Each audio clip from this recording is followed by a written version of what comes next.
Hey, how's it going? And welcome back to another video. This week, we're going to talk about Japanese Drift Master, my first impressions and thoughts. We're also going to go over some whiny babies in the message boards, and also talk about a really bad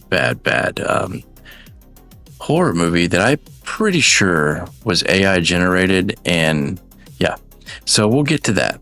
We'll also talk about the cute little ARPG that came out of early access, and seems like a few people are taking note of it.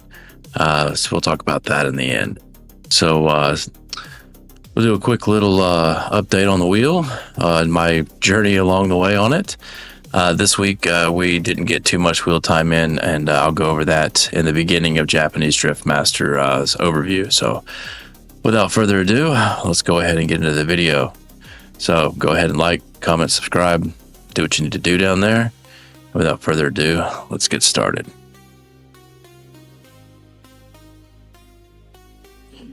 So I had been looking forward to this game since I had heard about it about a year ago, and it finally came out, and I'm going to go ahead and get this out of the way. So I did not enjoy this game on the steering wheel. I played it for about 2 hours and was just not having very much fun. And so I decided to plug my controller in, and I'm going to tell you what, man. When I quit treating this game like, well, when I started treating this game like an arcade game, I started having a lot of fun. I left it on Simcade and just played with the controller and just treated it like an arcade game. Like, no shit, treated it like an arcade game. And I had a lot of fun playing it. I think the story is is fucking bonkers. It was fun to follow. It's kind of lighthearted. There are some serious notes in it. Nothing too super heavy. But I did see when I got up the day after the game came up that there was an update. So they are working with getting the wheel to feel a little bit better. So they are working on it. So we'll have to check back with it here the next time I plug the wheel in, and we'll check it out. We'll keep an update on it. So, but other than that, let's go ahead and get into what I thought about this game.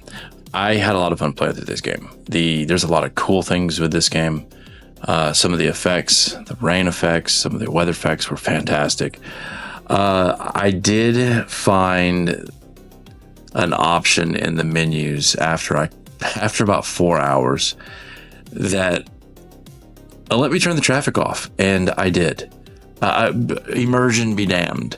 It's just trying to get from place to place within these narrow roads, and traffic as heavy as it was, it just aggravated the shit out of me. And I just was like, oh my God. I was like, why? I can't drift if the roads are full of traffic. And so I went looking around, and I found the option to turn traffic off, and it turns it completely off. Yeah, I mean, it's up to you if you want to play it like that. I ended up turning it off midway through the game, and just, kind of treated the world as myself, and, whatever. But whatever. I do recommend this game for anyone that likes street racing games and drifting, Initial D, anything of that nature. You're gonna like this game. It's there's some fun laughs in it. It's not too difficult, unless you think that there's a game-breaking bug, which I saw some crybabies in the forums the day after the game came out about the first boss. They couldn't catch up to it, and I was like, okay, I remember this boss. It was tough. Like, I'm not gonna lie. Like, I had to tune my car, and I had to learn the course, and I had to figure out how to catch up to him. I didn't just do it in the first run. I ran a few times, and finally I did it. And I'm gonna tell you this: if they think that one was hard, just wait until they have to get to the ones that are later on. I'm not showing those, or I'm gonna talk to this, but there's like 2 more, and there's one that's even more rough than that one. But the fact that they're complaining in the message boards saying it's a game-breaking bug because the boss fight was too difficult. Come on now. Where are we as gamers if we can't evolve and fucking adapt to our games? What happened to gamers, man? I mean, I don't know. I guess just having your handheld and, auto saves all over the place. I know I'm gonna sound like a boomer or whatever the fuck, but on the NES and that shit, but we knew what hard games were. We had to learn this shit. Getting frustrated because I couldn't beat something within the first try, that doesn't do it for me. That never happens. My first attempt, if I die, I'm like, okay, what did I pick up? What did I notice? What did I learn? Not, it's too hard. Game breaking bug. Anyway, so I just thought it was a little silly. Come on, gamers. Come on, man. We're better than that. Let's not do that. Anyway, game is cool. Treat it like an arcade game for real, and you'll definitely have a lot of fun playing it. I hope that they really do keep on this. They do have a roadmap out within like a year. They do say there's story expansions, some new cars, some new parts. I'd be interested in seeing more of the story, if they keep up with it. It's definitely, as a buddy of mine who was watching me play it, said it had a very Western style to the manga. And yeah, you definitely wasn't wrong. So let's see what else we got talked about as far as the car stuff. So Tokyo Extreme Racer got an update that I haven't yet checked out, but it's on there as well. They are having more support for the wheel as well, which I was ecstatic to hear about that. That was the one thing that I really, really, really was hoping that they would have addressed, and they hadn't addressed it yet, and game was supposed to be released. And I just figured, damn it, they're not going to do it. And then the first patch notes that they have after they delay is all about force feedback. So I was happy to see that, because that was why I really wanted to play Tokyo Extreme Race on a fucking wheel. And I was expecting it was going to be just not a very good experience. But now that that's happening, I'm hoping that it's going to be a damn good experience. So I am looking forward to playing through Tokyo Extreme Racer. Actually, we're probably going to do that again now, since they did do that. I'll probably do another playthrough of the beta. Since just to see how it is.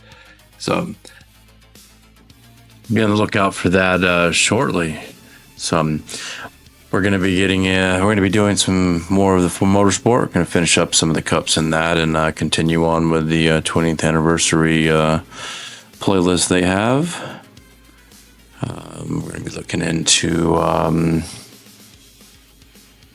don't know. I think that might be where we're looking in for the next week. I don't think there's anything else on the list that's really popping out. So, I know that someone had teased Bolt Gun 2 to me, but I haven't even finished the first Bolt Gun. I got so many games in my backlog that, it's just trying to get to all of them is just kind of tough. I still need to finish up my new Game Plus and Expedition 33. I'll get to that eventually, but I'm having too much fun with the racing games right now. So like I said, we're going to finish up Motorsport, play some more Horizon. I still have no desire to go back to Car X Street. So, but Car X Drift, I do. I think out of all the drifting games that I've played, or all the games that have drifting in it, I should say, that I've played, this Japanese Drift Masters definitely, it doesn't feel as real as they advertised it to be, which is okay. It's still fun. I'm not going to hate on it. But I think because there's no online and running leaderboards, there's there's only so much, especially since people have figured out how to cheese the leaderboards. But maybe they'll do something to keep the longevity of the game going. But as far as drift games going and like the longevity of them, I think Car X Drift has pretty much got most of them beat, especially with all the mod support, map support. But man, these guys did a fantastic job on this map. Very beautiful, fun to drive through. The lightning, oh my god, dude, the storms were just Man, the storms were awesome. The fog was awesome. And then you really do feel the the difference in the car when it starts raining.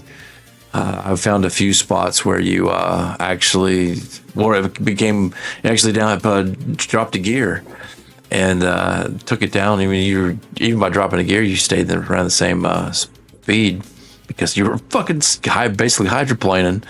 But anyway, I really want more of this.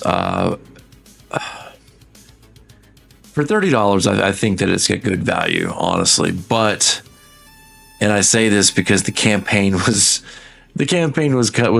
corny, but it's there. CarX Street doesn't have a campaign, or CarX Drift. I'm sorry, it doesn't have a campaign, so you're just gonna go on the map and drift. And when you get to the end game in that's pretty much what you're gonna do. But there's just the options aren't as extensive. So I really hope the game keeps going. I think the developers have got something really cool right here. I enjoy it, but I think this is going to be one of those games where I think it not having an online is probably going to hurt the future of the game. So I'm kind of curious to see where they'll go with it, if they implement online in the future, or what. But as a playthrough in a fun drift game, it definitely has it there. Once you figure out the mechanics to it, it's not too bad. The grip racing is pretty shit, not gonna lie. But if you really want to grip, there's a setting, ESP setting or something in the options you could turn on. I don't like it even for grip racing, but some people might. But anyway, that's gonna do it for the overview on this, and we'll get to the next game. So.